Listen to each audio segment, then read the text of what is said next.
ভাইয়া ঘরের ভিতরে তেল খুঁজতে লাগলো, কিন্তু ঘরের কোথাও তেল ছিল না। তারপর আমি ভাইয়াকে বললাম, ভাইয়া তেল ছাড়া কি অন্য কোনো উপায় নেই? তখন ভাইয়া বলল, আরেকটি উপায় আছে। তো বন্ধুরা, আজকের এই ভিডিওটিতে আপনাদের সত্য ঘটনাটি জানাবো। দয়া করে ভিডিওটি সম্পূর্ণ দেখবেন, তা না হলে কিন্তু ঘটনাটির কিছুই বুঝতে পারবেন না। আমি বাংলাদেশের খুলনা জেলার একটি ছোট্ট গ্রামে থাকি। আমার নাম সাদিয়া। আমাদের পরিবারটি খুব সাধারণ। বাবা একজন ড্রাইভার এবং মা সংসার সামলান। আমার বড় ভাইয়ের নাম সুজন। তিনি আমার চেয়ে কয়েক বছরের বড়। আমার বয়স এখন 18 বছর, আর ভাইয়ার বয়স 24। তিনি ঢাকায় একটি কোম্পানিতে চাকরি করেন। সাপ্তাহিক ছুটির দিনে, বিশেষ করে শুক্রবারে, তিনি আমাদের গ্রামের বাড়িতে চলে আসেন। আমাদের বাসাতে মাত্র 3টে ঘর রয়েছে। একটি রুমে আমার বাবা মা থাকেন এবং আরেকটি রুমে আমার কাকা কাকি থাকেন, আর আরেকটি রুমে আমি এবং ভাইয়া থাকি। প্রতিবার ভাইয়া গ্রামে এলে আমরা দুজন অনেক সময় একসাথে কাটাই। পড়াশোনা, গল্প, আড্ডা কিংবা গ্রামের চারপাশে ঘুরে বেড়ানো, সবকিছুতেই ভাইয়া আমার সঙ্গী। আমি ছোট থেকে ভাইয়ার খুব কাছের, তাই ওর সঙ্গে আমার একটা বিশেষ বন্ধন তৈরি হয়েছে। সেই কারণেই যে কোনো সমস্যা হলে আমি প্রথমেই ভাইয়ার কাছে ছুটি, আর ভাইয়াও সবসময় চেষ্টা করে আমাকে সাহায্য করার। একদিন ভাইয়া ছুটিতে বাড়ি এলো।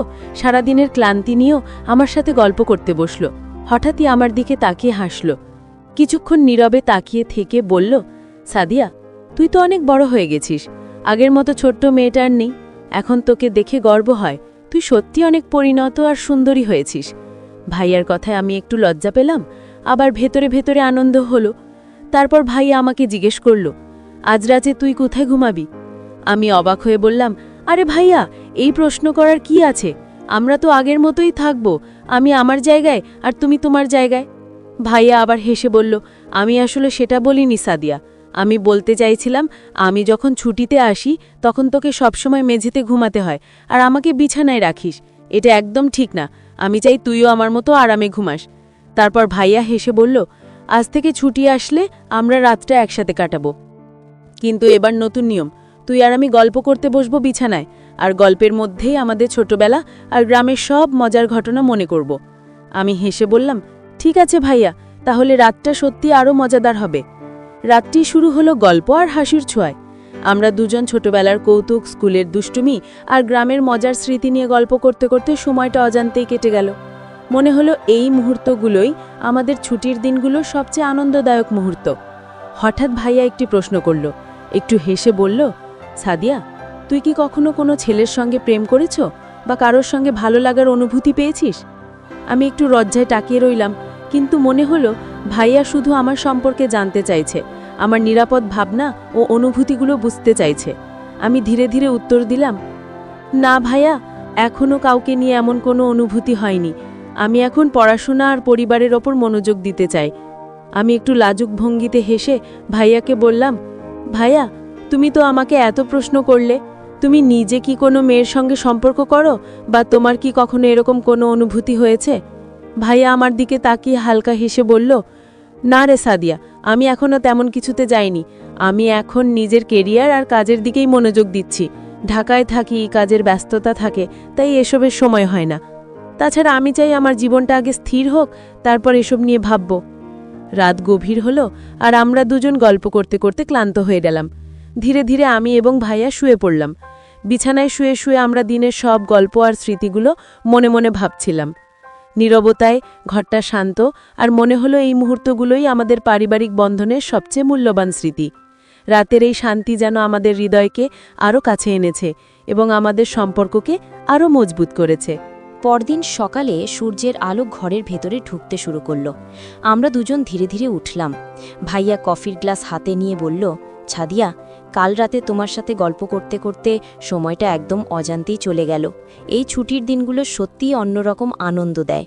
আমি হেসে উত্তর দিলাম, ভাইয়া, সত্যি গ্রামের এই শান্ত পরিবেশ আর আমাদের গল্পগুলো একদম বিশেষ মনে হলো।